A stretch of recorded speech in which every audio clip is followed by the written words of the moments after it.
কবি মোহন রায়হানের ৭০তম জন্মদিন উদযাপন করা হয়েছে রাজধানীর শাহবাগে জাতীয় জাদুঘরে। অনুষ্ঠানে অংশ নেন দেশের সাহিত্য, সংস্কৃতি ও বুদ্ধিবৃত্তিক অঙ্গনের বিশিষ্টজনেরা। কবির সাহিত্যকর্ম ও কবিতা নিয়েও আলোচনা করেন তারা। পাশাপাশি তার কবিতা থেকে পড়ে শোনান আবৃত্তিকাররা। বাংলা কবিতাকে গণমানুষের অধিকার অর্জনের মুখ্য পংক্তিমালা করে তুলেছেন যে কজন কবি, মোহন রায়হান তাদের অন্যতম। জীবনের সঙ্গে কবিতার মেলবন্ধনে দীর্ঘ পথ পাড়ি দেয়া মোহন রায়হান বাংলা সাহিত্যে তৈরি করেছেন নিজের স্বতন্ত্র অবস্থান। তার প্রথম কবিতার বই জ্বলে উঠি সাহসী মানুষ প্রকাশিত হয় ১৯৭৯ সালে। এর মধ্য দিয়ে বাংলা সাহিত্যে সাহসী কবির সফল অস্তিত্বের জানান দিয়েছিলেন তিনি। মোহন রায়হানের ৭০তম জন্মদিন উপলক্ষে শাহবাগের জাতীয় জাদুঘরে উপস্থিত ছিলেন সাহিত্যিক, সংস্কৃতিকর্মী ও বিভিন্ন অঙ্গনের বিশিষ্টজনেরা।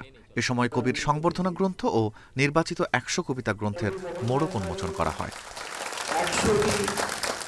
৭০ বছরের এই পথ চলায় সহযাত্রী ও শুভাকাঙ্ক্ষীদের ভালোবাসায় সিক্ত হন কবি। আলোচনায় উঠে আসে মোহন রায়হানের কবিতার বিভিন্ন দিক ও বিশ্লেষণ।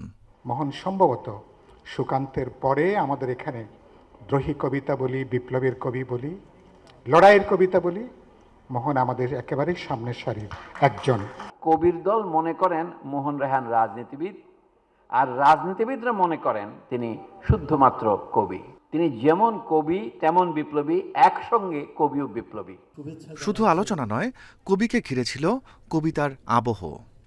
আমি এক প্রেমিক বিপ্লবী, ফাঁসি দেবে দাও।